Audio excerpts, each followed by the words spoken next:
Salut tout le monde! Je suis un petit peu en avance aujourd'hui parce que je donne un atelier tantôt à 5 heures et je me ramassais un petit peu coincée dans le temps.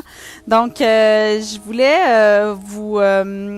je profite vraiment du dernier beau temps là, pour être un petit peu dehors, profiter du soleil.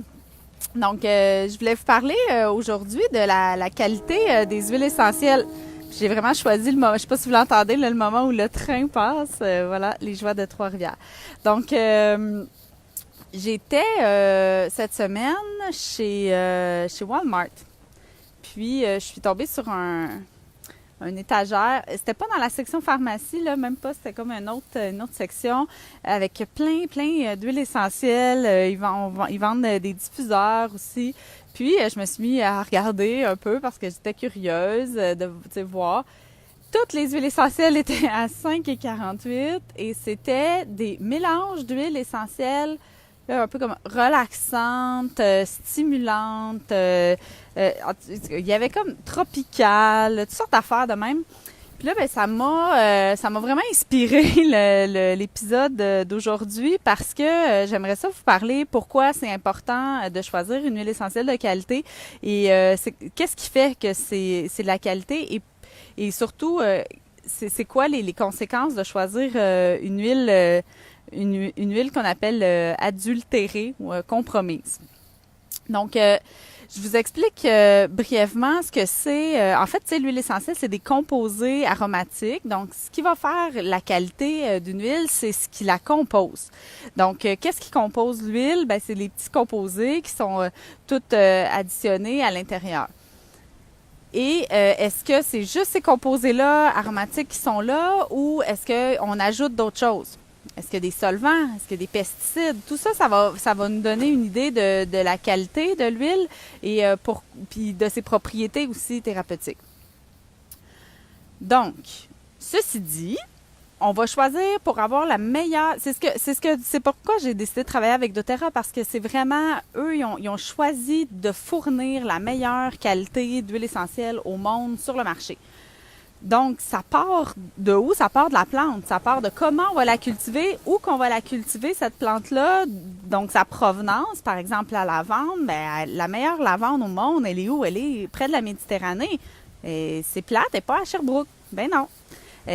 Pourquoi? À cause de la quantité de soleil, de lumière, l'air salin, la qualité des terres, tout ça, ça va nous indiquer la qualité de la plante. Puis nous, on prend cet extrait-là de la plante et on la met en bouteille. Donc, pour avoir une lavande qui a des composés intéressants au niveau thérapeutique, ben ça prend la meilleure lavande au monde. Ensuite, comment on va la cultiver de façon biologique idéalement. Après, comment on va la récolter aussi. Ça va nous donner une indication sur la qualité de l'huile essentielle.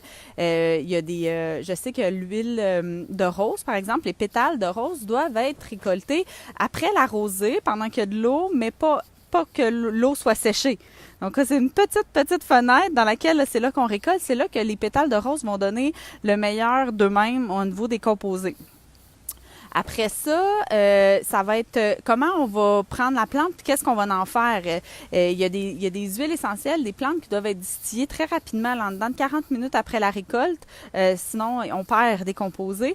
Il y a la distillation, c'est un art, c'est vrai, c'est de la chimie. Hein? C'est comme distiller de l'alcool. Qu'est-ce qui va faire qu'une bière va être meilleure que l'autre? Ben, c'est le type de houblon qu'on choisit, c'est le type de distillation qu'on va faire pour un gin, par exemple. Tu sais, c'est exactement le même principe avec les huiles. La distillation, elle doit se faire à la bonne température, le bon temps. Tout ça, ça va jouer beaucoup sur ce qu'on va retrouver dans la bouteille.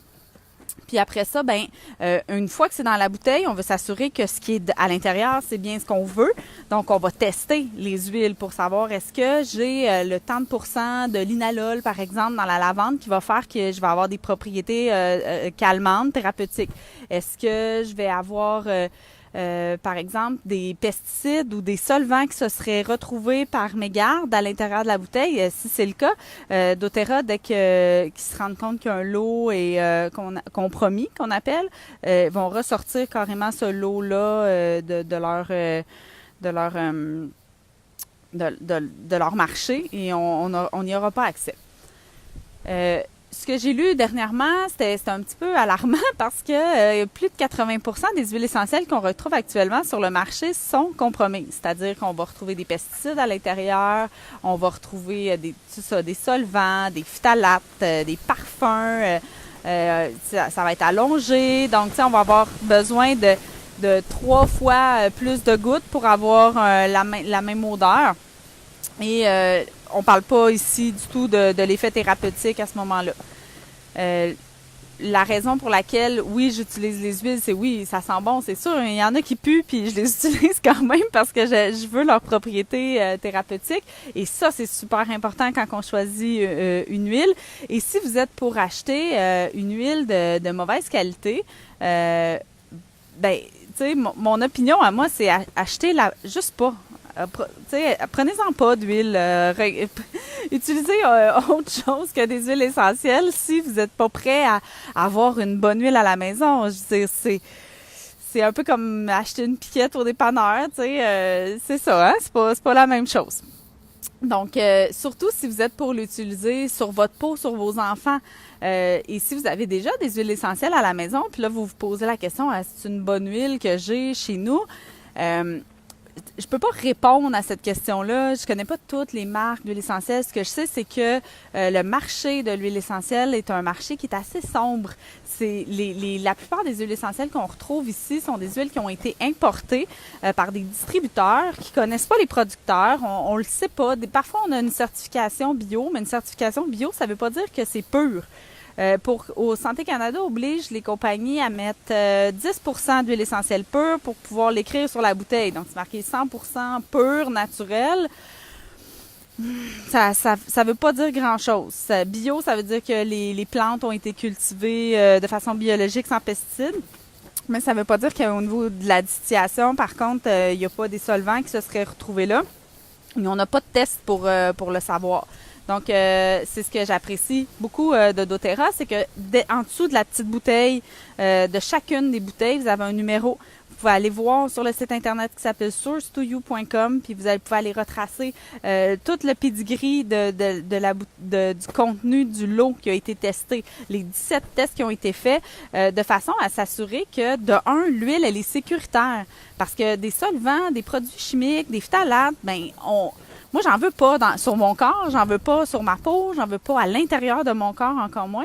Donc, si vous en avez déjà à la maison, la meilleure utilisation que vous pouvez en faire, c'est peut-être la mettre dans votre lavage pour enlever justement les mauvaises odeurs, par exemple un arbre à thé, ou sinon, tu simplement rajouter un peu de parfum là sur vos huiles. Fait que ça, c'est une bonne façon d'utiliser des huiles essentielles que vous avez déjà à la maison.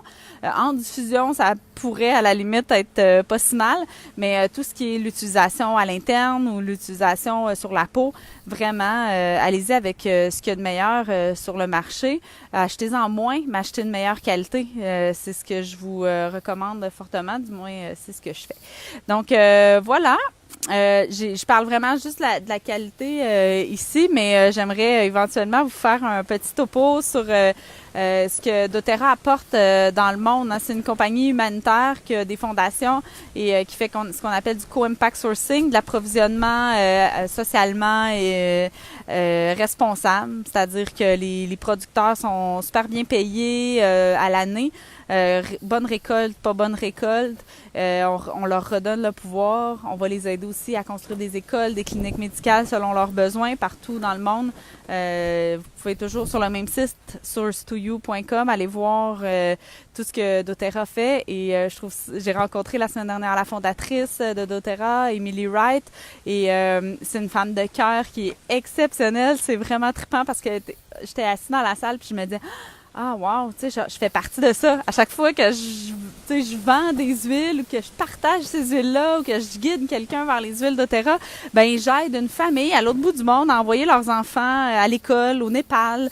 J'aide une femme à nourrir ses jeunes enfants parce qu'elle récolte du poivre rose. C'est super cool tout ça. Fait que si ça vous intéresse d'en savoir plus, n'hésitez pas à me contacter, à regarder mes autres vidéos. Vous pouvez faire le hashtag Potentia Live. pour avoir accès à... Là, je suis rendue à une dizaine de capsules, donc n'hésitez pas à me poser vos questions. Et j'en profite aussi pour dire que doTERRA, c'est une opportunité d'affaires. C'est une opportunité d'affaires qui est extraordinaire, qui vous permet de justement mieux gérer votre horaire et tout en être dans le monde. C'est vraiment cool. Donc, je vous souhaite une belle fin de semaine. Moi, je pars pour mon atelier. Je m'en vais rencontrer des étudiants en chiro. Ça va être super cool. Je vais faire un spécial pour eux. Concentration, études, mémoire, énergie, sommeil. Donc, tout ce qu'on a de besoin finalement quand on est étudiant. Donc, je vous donne des gros bisous. N'hésitez pas à me contacter. Je vous aime. Bye!